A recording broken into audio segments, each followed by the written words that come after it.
అధ్యక్షత వహించినటువంటి లక్ష్మణ్ రెడ్డి గారికి, వేదిక మీద ఉన్నటువంటి అతిరథ మహారథులు, పెద్ద పెద్ద నాయకులు, అనేక పార్టీల నుంచి చేసినటువంటి నాయకులు, ఈ కార్యక్రమంలో పాల్గొనడానికి చేసిన ప్రతి ఒక్కరికి ముందుగా నా యొక్క నమస్సుమాంజలి తెలియజేస్తున్నాను.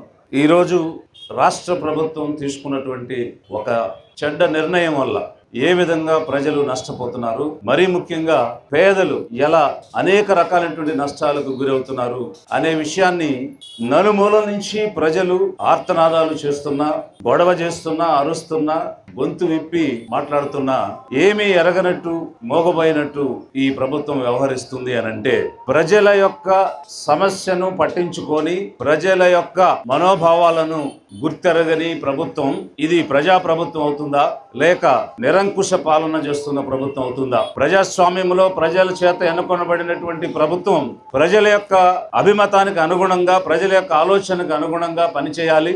కానీ ఈరోజు ప్రజా వ్యతిరేక నిర్ణయాలు తీసుకుంటూ, ప్రజా వ్యతిరేక కార్యక్రమాలు చేస్తూ ఒక నిరంకుశ ధోరణిలో ముందుకు వెళుతుంది అనంటే ఇది ప్రజా ప్రభుత్వం అని ఏ విధంగా అనాలి? ఈ రోజు ముఖ్యమంత్రిగా ఉన్నటువంటి వ్యక్తి గౌరవనీయులు చంద్రబాబు నాయుడు గారు, వారు పనిచేసినంత కాలం, ముఖ్యమంత్రిగా ఉన్నంత కాలం వారికి దేని మీద మోజు అనంటే ప్రైవేటైజేషన్ మీద మోజు. ప్రైవేట్ అంటే మోజు. వారు ముఖ్యమంత్రి అయినప్పటి నుంచి వారు తీసుకొచ్చినటువంటి పథకాలు, మాట్లాడేటువంటి మాటలు ఏమిటి అంటే, ఒక్కసారి వారు ఏమంటారంటే ప్రైవేటీకరణ అంటారు, పెట్టుబడుల ఉపసంహరణ అంటారు, పిపిపి అంటారు, స్విస్ ఛాలెంజ్ అంటారు, ఆర్థిక సంస్కరణలు అంటారు, గ్లోబలైజేషన్ అంటారు, లిబరలైజేషన్ అంటారు, కెపాసిటీ బిల్డింగ్ అంటారు, ఇన్వెస్ట్మెంట్లు అంటారు. ఇట్లా ఒక్కొక్కసారి ఒక్కొక్క పదం తీసుకుని వచ్చి అన్ని ఎటు దారితీస్తాయంటే ప్రైవేటైజేషన్ వైపే దారితీస్తాయి. ఆయన ఒకసారి కాదు, 2 సార్లు కాదు, 3 సార్లు కాదు, 4 సార్లు ముఖ్యమంత్రిగా ఉన్నారు. ఒకసారి 19 సంస్థల మీద, మరొకసారి 68 సంస్థల మీద.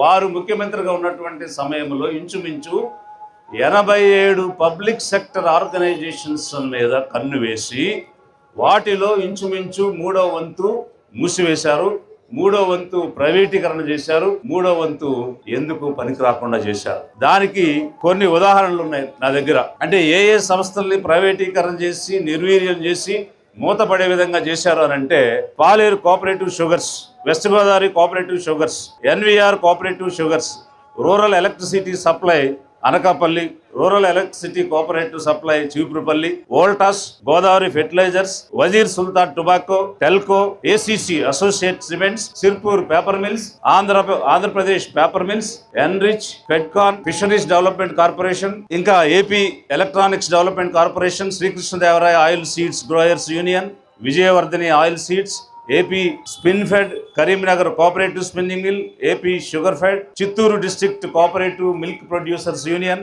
Rajarajeshwari spinning mill, rural electricity cooperatives లో Atmakur, Rayachoti, Kadiri east, Kadiri west, Jogipet, AP seeds corporation. ఇంకా అంటే వారు నిర్వీర్యం చేసి ప్రైవేటీకరణ చేసినటువంటి సంస్థల లిస్టు: సహకార చక్కెర కర్మాగారాలు Adilabad, Rajahmundry, NMS, Nizam sugars, Nandyal cooperative, Nagarjuna cooperative, Parchur cooperative, ఈ షుగర్ మిల్స్.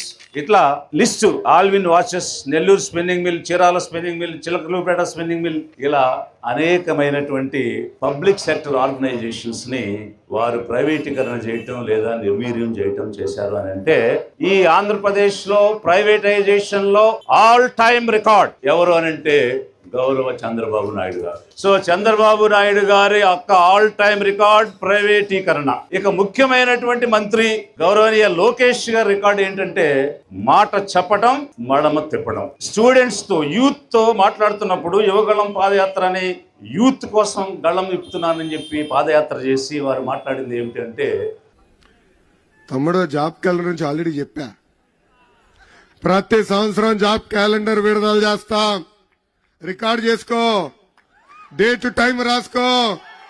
జగన్ లాగా పారిపోయే బ్యాచ్ కాదు నేను. ప్రతి సంవత్సరం జాబ్ క్యాలెండర్ ఇస్తాను. వాళ్ళు ప్రశ్నిస్తుంటే ఈ రోజు యూట్యూబ్ లో వీడియోస్ అన్ని అందుబాటులో ఉన్నాయి, చూడండి. నేను గత ప్రభుత్వం లాగా, గత ముఖ్యమంత్రి లాగా పారిపోయేవాడిని కాదు, ప్రతి సంవత్సరం జాబ్ క్యాలెండర్ ఇచ్చి తీరుతాను, చూసుకోండి అని మాట ఇచ్చారు. మరి మెడికల్ కాలేజీలో 50% సెల్ఫ్ ఫైనాన్స్ కోర్సుల కోసం అని చెప్పి 108 జీవో ఇస్తే బజారుల్లో మెడికల్ సీట్లు పెట్టి అమ్ముకుంటున్నారు. ఈ ప్రభుత్వం తెలుగుదేశం పార్టీ అధికారంలోకి రాగానే ఆ జీవోని రద్దు చేసి నిరుపేదలకు మెడికల్ సీట్లు ఇస్తానని మీరు చెప్పినటువంటి మాటలు ఈ రోజు వైరల్ అవుతున్నాయి. అంటే మీరు చెప్పిన మాటకు కూడా మీరు విలువరా? మీ మాటకే మీరు విలువలేనిటువంటి వ్యక్తి ఏ విధమైనటువంటి మనిషి? మీరు ఏ విధమైనటువంటి మానవతా విలువలు ఉన్నాయి mister Lokesh? You your self has uttered. మీకు మీరుగా చెప్పిన మాటని మీరు నిలబెట్టుకోలేకపోతే, మీ మాటకి మీరే గౌరవం లేకపోతే ప్రజలు ఏ విధంగా మిమ్మల్ని గౌరవిస్తారు? అంటే మీ ఫాదర్, మీ నాయన ప్రైవేటైజేషన్ అని ఆల్ టైమ్ రికార్డు నెలకొల్పితే మీరు మోసం చేస్తా, మాట ఇస్తా, నిలబెట్టుకోను, మాట ఇచ్చి మోసం చేస్తానని మోసగాడుగా ఒక ట్రాక్ రికార్డు మీరు బిల్డ్ చేసుకుంటున్నారా?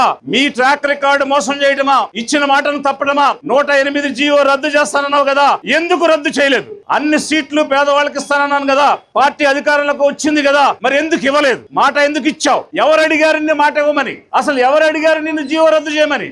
నువ్వే యాత్ర చేశావు, నువ్వే మీటింగ్ పెట్టావు, నువ్వే రద్దు చేస్తానని చెప్పావు. మరి నువ్వు ఇచ్చిన మాట నువ్వే నిలబెట్టుకోలేకపోతే ఎవరు నిలబెట్టుకుంటారు? అడగనటువంటి హామీని ఇచ్చి హామీని నువ్వు నెరవేర్చలేకపోతే నువ్వు మోసగాడివా కాదా? ఎందుకు మీరు ప్రభుత్వంలో ఉన్నటువంటి సీట్లు అమ్ముకుంటున్నారని గత ప్రభుత్వాన్ని నిలదీసినటువంటి ఆ నోరు, ఆ గళం, నీ యువగళం ఈ రోజు ఎందుకు మోగబోయింది? ఈ రోజు ఎందుకు ఒక మోసగళంగా ఒక ట్రాక్ రికార్డ్ డెవలప్ చేసుకుంటున్నారు? తండ్రిది ప్రైవేటైజేషన్ ఆల్ టైమ్ రికార్డ్ అయితే మాట ఇచ్చి మాట తప్పడం, మోసం చేయటం కొడుకు ముఖ్యమైన మంత్రి లోకేష్ ట్రాక్ రికార్డుగా ఈ రోజు రాష్ట్రంలో కనిపిస్తుంది. ప్రజలారా అర్థం చేసుకోండి, ముఖ్యంగా పేద ప్రజలారా అర్థం చేసుకోండి. ఎందుకనంటే 8,000 కోట్ల రూపాయలతో 17 మెడికల్ కాలేజీలు, ఒక్కొక్క కాలేజీకి 500 చొప్పున 8,500 కోట్లు లాస్ట్ ఉన్నటువంటి గవర్నమెంట్ అలొకేట్ చేసింది. 2,000 కోట్ల పైనే ఖర్చు పెట్టింది. 6 మెడికల్ కాలేజీలు ప్రారంభం అయిపోయాయి. మిగిలినటువంటి మెడికల్ కాలేజీలకి కేవలం 6,000 కోట్లు ఇస్తే ఇవన్నీ కూడా ఆపరేషనలైజ్ అవుతాయి. మీ బడ్జెట్ ఎంత? 3 లక్షల కోట్లు. ఒక సంవత్సరానికి 3 లక్షల కోట్లు మీరు ఖర్చు పెడుతున్నారు అనేక కార్యక్రమాల మీద. మీరు ఇవ్వాల్సింది కేవలం 6,000 కోట్లు. ఒక సంవత్సరం 3,000, ఇంకొక సంవత్సరం 3,000 ఇస్తే అంటే ఈ రాష్ట్ర బడ్జెట్ లో 3 లక్షల్లో 3,000 కేవలం 1% బడ్జెట్. మీరు ప్రాథమికమైనటువంటి హక్కు, సుప్రీంకోర్టు ఏం చెప్తుంది? ఆర్టికల్ 21 జీవించేటువంటి హక్కు, life and Liberty, right to life and Liberty. ఆ హక్కు ఆరోగ్యం అనేటువంటిది ఆ హక్కులో ఇమిడి ఉందని చెప్తుంది. అంటే ఒక ఫండమెంటల్ రైట్ అనేటువంటి హెల్త్ కోసం మీ బడ్జెట్ లో 1% మీరు కేటాయించలేకపోతున్నారనంటే ప్రజల మీద ఎంత శ్రద్ధ ఉంది, పేదల మీద ఎంత శ్రద్ధ ఉంది? మీకు అధికారం కోసం పేదలు కావాలి, ప్రజలు కావాలి, వాళ్ళ ఓట్లు కావాలి, కానీ వాళ్ళ ఆరోగ్యాన్ని అమ్మేయడానికి, వారి ఆరోగ్యాన్ని పణంగా పెట్టడానికి వెనుకాడటం లేదంటే మీకు మానవత్వం ఉందనుకోవాలా? మనుషుల మీద శ్రద్ధ ఉందనుకోవాలా? పేదలంటే లెక్క ఉందనుకోవాలా? లేదా మీరు చెప్పండి, ప్రజలు ఆలోచించండి. 3 లక్షల కోట్లలో 3,000 కోట్లు 1% పేద ఆరోగ్యం కోసం, పేద విద్యార్థుల చదువు కోసం వెచ్చించలేని ప్రభుత్వం ఉండితే ఏంటి, మండితే ఏంటి? ఇలాంటి ప్రభుత్వానిగా మనం ఓట్లేసింది, ఇలాంటి పార్టీలుగా మనం ఓట్లేసిందని ప్రజలు ఆలోచించాలి, పేదలు ఆలోచించాలి. ఎందుకనంటే ప్రాథమిక హక్కుల్ని కాపాడలేనటువంటి ప్రభుత్వాలు దేనికోసం ఉన్నాయి? ఈ రోజు ఎయిర్పోర్ట్స్ ప్రైవేటైజ్ అవుతాయి, సీ పోర్ట్స్ ప్రైవేటైజ్ అవుతాయి, హైవేస్ ప్రైవేటైజ్ అవుతాయంటే అక్కడ వ్యాపారస్తులు వ్యాపారం చేసుకునేటువంటిది. ఉదాహరణకి మన రాష్ట్రంలో Kakinada see port private limited అని ఒక 30 సంవత్సరాల పాటు ప్రైవేటైజేషన్ చేశారు. 29 సంవత్సరాలు నడిపిస్తూ ఉన్నారు. ఒక ప్రైవేట్ సంస్థలో అధికారిగా ఉన్న, మంత్రిగా ఉన్న ఆ ప్రైవేట్ సంస్థ మీద ప్రభుత్వానికి ఏమైనా యాజమాన్యం ఉంటుందా? ఏ విధమైన యాజమాన్యం ఉంటుంది అంటే గౌరవ డిప్యూటీ చీఫ్ మినిస్టర్ చూడండి. మీరు ఈ రోజు పవన్ కళ్యాణ్ గారు కాకినాడ సీ పోర్ట్ లోకి వెళ్లి ఒక షిప్ లోకి ఎక్కుతారంటే వాళ్ళ అనుమతి ఇవ్వలేదు. నేను ఆఫీసులో కూడా వస్తానంటే లేదు సార్, 10,000 మంది జీవితాలు పోతాయి సార్. ఏంటి 10,000 మంది జీవితాలు పోయాయి? పోర్టు ఉన్నదేంటి మీరు కూర్చోబెట్టి స్మగ్లింగ్ చేయడానికి? నేను ఈ రాష్ట్రానికి డిప్యూటీ సీఎం అని నన్నే లోపలికి రానివ్వడం లేదని అతనే స్వయంగా చెప్పారు. అయినా అన్ని పర్మిషన్లు తీసుకుని షిప్ మీదకి వెళ్ళి అక్కడ రేషన్ బియ్యం తప్పుగా రవాణా అవుతున్నాయి, సీజ్ ద షిప్ అన్నారు. Nobody care. ఎవరైనా కేర్ చేశారా? ఒక డిప్యూటీ సీఎం వెళ్ళి షిప్ సీజ్ చేయమంటే కేర్ చేయలేదు. ఎందుకంటే అది కాకినాడ సీ పోర్ట్ అనేటువంటిది ఒక ప్రైవేట్ పోర్ట్ లో అధికారం ఏ విధంగా మంత్రులకు కూడా ఉండదు అనేటువంటి విషయం దీని నుంచి తేటతెల్లం అవుతున్న పరిస్థితిలో ఈ మెడికల్ కాలేజీలు, గవర్నమెంట్ జనరల్ హాస్పిటల్స్ ప్రైవేటైజ్ అయిపోతే పేదలకు ఏ విధంగా వైద్యం దొరుకుతుంది, విద్య దొరుకుతుంది? ఒక్కొక్క కాలేజీలో 100 సీట్లు వేసుకున్న 10 కాలేజీల్లో 1000 సీట్లు ఉంటే అందులో సగం అమ్ముకోవచ్చు అని చెప్పారు. ఈ విధంగా అమ్ముకుంటూ మెడికల్ సీట్ల ద్వారా ఒక్కొక్క కాలేజ్ సంవత్సరానికి 100 కోట్లు తెస్తే 10 కాలేజీల్లో 1000 కోట్లు వస్తుంది.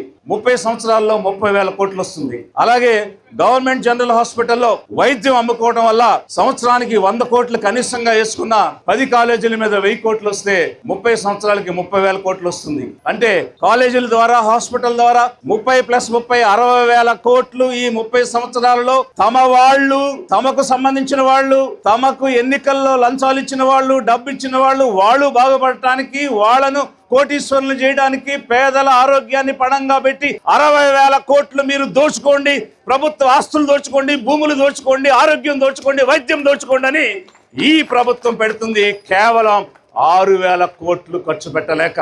ఎక్కడ 6,000, ఎక్కడ 60,000? నువ్వు 6,000 కోట్లు ఖర్చు పెట్టి ఈ రోజు ప్రభుత్వ హాస్పిటల్స్ గాని, మెడికల్ కాలేజీలు గాని నిర్మాణం చేసి ప్రజలకు అందిస్తే ఒక మార్కాపురం లాంటి చోట ఎంత వెనుకబడినటువంటి ప్రాంతం అది. నేను అక్కడ కలెక్టర్ గా పనిచేశాను. చెంచులు ఉన్నారు, ముస్లింలు ఉన్నారు, బీసీలు ఉన్నారు, ఎస్టీలు ఉన్నారు, ఎస్సీలు ఉన్నారు. వారందరికీ ఆరోగ్యం అనేటువంటిది అందుబాటులోకి వచ్చేటువంటి దానిని మీరు ప్రైవేటైజ్ చేస్తున్నారు. పాడేరు, పులివెందుల మెడికల్ కాలేజీల్లో మీరు అడ్మిషన్స్ ప్రారంభించుకోవచ్చు, కాలేజీలు స్టార్ట్ చేసుకోవచ్చు అని ఎన్ఎంసీ పర్మిషన్ ఇస్తే పాడేరు ప్రారంభం చేశారు. పులివెందుల ఎందుకు ప్రారంభం చేయలేదు? పులివెందుల మెడికల్ కాలేజీ నిర్మాణం నేను చూశాను స్వయంగా. దాని నిర్మాణ పర్యవేక్షణ నేను చేశాను. అది 90% పూర్తయినటువంటిది. ఏదైనా ఇట్లాంటి ఫ్యాక్ట్స్ మాట్లాడితే వీళ్ళు వైసీపీ తరఫున మాట్లాడుతున్నారు, వైసీపీ పార్టీకి కొమ్ము కాస్తున్నారు అనేటువంటి విమర్శ చేస్తారు తప్ప, నేను అడిగినటువంటి ప్రశ్నకు మీ దగ్గర సమాధానం లేదు కాబట్టి అటు ఇటు తప్పుదావ చూపిస్తూ పక్కదారులు చూస్తున్నారు. నీకు జగన్మోహన్ రెడ్డి మీద కక్ష ఉంటే, రాజకీయంగా ఒక పార్టీ మీద మీకు కక్ష ఉంటే అది మీరు రాజకీయంగా తీసుకోవాలి. కానీ ప్రజలు ఏం చేశారు? పులివెందుల ప్రజలు ఏం చేశారు? వాళ్ళు జడ్పీటీసీ ఎలక్షన్లో మీకు కూడా ఓట్లేశారు కదా. అక్కడ మెడికల్ కాలేజీని ప్రారంభించకుండా ఎందుకు ప్రైవేటైజ్ చేస్తున్నారని అంటే మీరు వివక్ష చూపించడానికి ఇంతకంటే నిదర్శనం కావాలా? రాజకీయ కక్ష ముఖ్యం తప్ప ప్రజలు ముఖ్యం కాదు, పేదలు ముఖ్యం కాదని చెప్పడానికి ఇంతకంటే నిదర్శనం కావాలా? కాబట్టి తెలుగుదేశం కూటమి ప్రభుత్వాన్ని హెచ్చరిక చేస్తూ ఉన్నాము. పేదలకు ఎక్కడ అన్యాయం జరిగినా, పేదలకు వ్యతిరేక నిర్ణయాలు ఎక్కడ తీసుకున్నా, అందుకోసం ఎవరు ప్రయాణించినా వాళ్ళతో కలిసి పనిచేయడానికి లిబరేషన్ కాంగ్రెస్ పార్టీ సిద్ధంగా ఉంది. మీరు తీసుకున్నటువంటి నిర్ణయం తప్పు. మీరు తీసుకున్న నిర్ణయాన్ని తిప్పి కొడుతున్నాము. దానిని ఉపసంహరించుకొని అలాగే 108 జీవోను కూడా రద్దు చేసి అన్ని సీట్లు 100% అందరికీ కన్వీనర్ కోటాలో రావాలి. ఎందుకోసమనంటే ఉద్యోగాల నియామకంలో, సీట్ల నియామకంలో మీరు పూర్తి స్థాయిలో అది ఓపెన్ చేయకపోతే ఎస్సీ, ఎస్టీ, ఓబీసీ, మైనారిటీ విద్యార్థులు నష్టపోతారు. సగం సీట్లు మీరు అమ్ముకుంటే అందులో రిజర్వేషన్ రాదు. రిజర్వేషన్ రాకపోతే మెడికల్ అడ్మిషన్ ఈ పేద విద్యార్థులకు దొరకదు. అలాగే గవర్నమెంట్ హాస్పిటల్లో, కాలేజీలో మీరు చేసే నియామకాల్లో టీచింగ్ స్టాఫ్, ప్రొఫెసర్స్ కానీ, లెక్చరర్స్ కానీ, నర్సెస్ కానీ, నాన్ టీచింగ్ స్టాఫ్, ల్యాబొరేటరీస్ చూసేవారు కానీ మీకు నచ్చిన వాళ్ళని పెట్టుకుంటారు. ఒక్కొక్క కాలేజీలో 3,000 మంది ఉద్యోగాలు ఉంటాయి. ఆ 3,000 మంది మీకు నచ్చిన వాళ్ళు పెట్టుకుంటారు. ఎస్సీ, ఎస్టీ, ఓబీసీ, మైనారిటీకి ఎలాంటి రిజర్వేషన్లు ఇవ్వరు, రోస్టర్ పాటించరు. దానికి ఒక సజీవ సాక్ష్యం Siddhartha medical college. Siddhartha medical college private సంస్థగా ఏర్పడిన తర్వాత అది ప్రభుత్వ సంస్థగా మారింది. ఆ రోజు ఉన్నటువంటి ఉద్యోగస్తులందరినీ ప్రభుత్వ ఉద్యోగులుగా 30 సంవత్సరాల తర్వాత తీసుకుంటే సిద్ధార్థ మెడికల్ కాలేజీలో 2,800 మంది ప్రైవేట్గా ఉన్నప్పుడు రిక్రూట్ అయిన వాళ్ళని గవర్నమెంట్ ఉద్యోగులుగా ప్రకటించడం జరిగింది. అందులో రాష్ట్రం లేదు, బీసీలు లేరు, ఎస్సీలు లేరు, ఎస్టీలు లేరు, మైనారిటీ లేరు. కేవలం ఆ సంస్థ ఏ కమ్యూనిటీ వాళ్ళు స్థాపించారో ఆ కమ్యూనిటీ వాళ్ళే 90% మంది ఉద్యోగులుగా ఉన్నారు. రేపు ప్రైవేటైజేషన్ అయిపోతే ఈ 10 కాలేజీల్లో కూడా ఎవరు నిర్వహణ చేస్తే వారి మనుషులే ఉంటారు తప్ప సామాజిక న్యాయం అనేది ఉండదు. ఈ సామాజిక న్యాయం కోసం పేదల కోసం, పేదల ఆరోగ్య భద్రత కోసం మీరు ఈ నిర్ణయాన్ని, పీపీపీ నిర్ణయాన్ని ఉపసంహరించుకోండి. అందుకోసం లిబరేషన్ కాంగ్రెస్ పార్టీ ఎవరితోనైనా సరే కలిసి పోరాటం చేయడానికి సిద్ధంగా ఉంది. లిబరేషన్ కాంగ్రెస్ పార్టీ ద్వారా మేము డిమాండ్ చేస్తున్నాం, మీరు ఉపసంహరించుకుని ప్రజా ఆరోగ్యాన్ని, పేదల ఆరోగ్యాన్ని కాపాడమని కోరుతూ ఉన్నాం.